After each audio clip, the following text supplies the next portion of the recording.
What's up everyone, DJ 8-Ball here, hoping you're all doing well during these crazy times. Bringing you another DJ story for you. History curious peeps.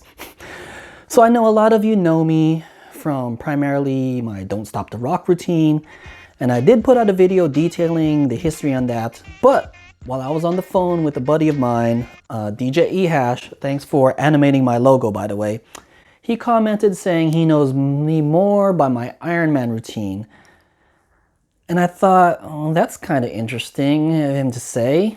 And then I thought, is there a story behind Iron Man?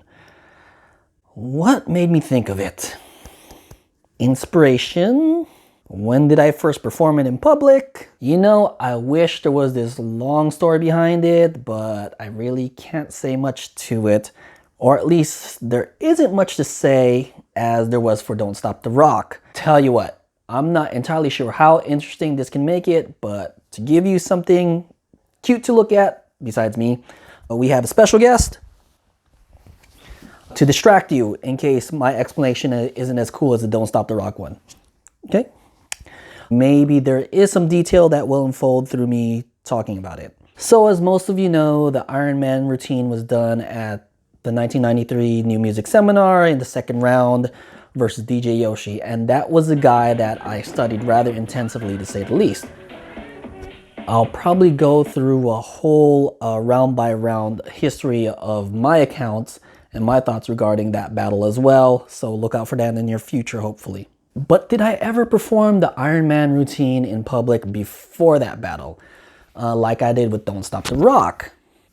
I gotta say, I don't know if I did, but I haven't seen any footage and I haven't found any in the archives that I'm slowly uncovering. I'm thinking back to the few battles I've been in, from the local store battles all the way up to 1992 DMC, and to my recollection, it was never done by me at that point in time.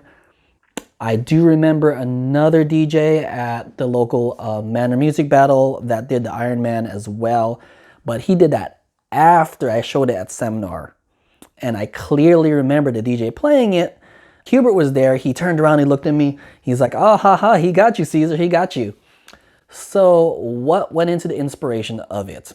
Okay, to understand that, you need to understand how I came up with the majority of my tones I did back then. So after Hubert did his Mary Had Little Lamb and his Close Encounters tones at DMC. Oh, and by the way, DMC was not the first time he did those tones. The first time I actually saw those was on a VHS tape while I was at Manor Music, and I want to say it was 1990. It was called The Expressions Battle, so go ahead and look that up.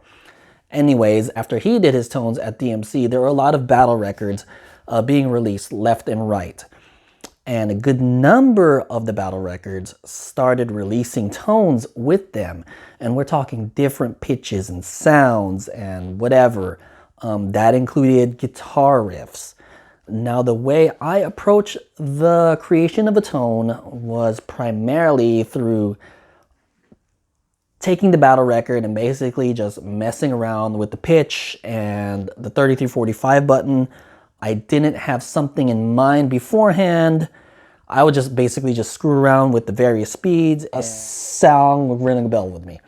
So now here I am. I'm messing around with one particular tone which was found on the Bulletproof Scratch Hamsters battle record.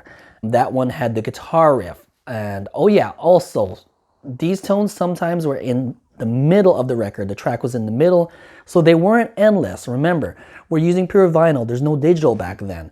And there are only two ways you can have a tone be endless, or basically skipless. The tone is either recorded at the end of the record so that the final cut, the vinyl of the tone is endless and the needle just keeps going, or you can put a piece of tape or label that would actually force the needle backwards just a tiny bit.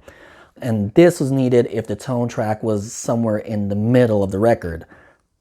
As a matter of fact, check out Rob Swift explaining to his students how we used to mark records with tapes and labels, and it's pretty funny watching their reactions and hearing their comments. So first, I had to make the tone endless to give myself some time to think things out. And as I mess around with the various speeds, I start to kind of hear something familiar, and I'm thinking, where have I heard this from? It's 1992. There's still arcades. I'm a big video gamer. I watched a lot of wrestling at the time. I realized that guitar riff I was messing around with, the pitch sounded a lot like that one stage in Ninja Gaiden. And that's basically the entrance song for the Road Warriors. So now I've got an endless tone. I've got this idea of Iron Man in my hand. Hey, let's try to make it happen. And again, I don't recall performing or showcasing it anywhere else before seminar, but then again, maybe I did. Well, and there you have it. Sorry, eHash. Wish there were some cooler backstory on Iron Man, but that's it. Sorry to disappoint. Well, if anything, now you guys know how I came up with a lot of my tones back then and how to mark a record. So thanks for watching. Hope you guys come back for more. Feel free to ask me questions about anything about DJing back then. Hopefully I'll have some cool story. If not, there's always history somewhere sometime. All right. Thanks for watching.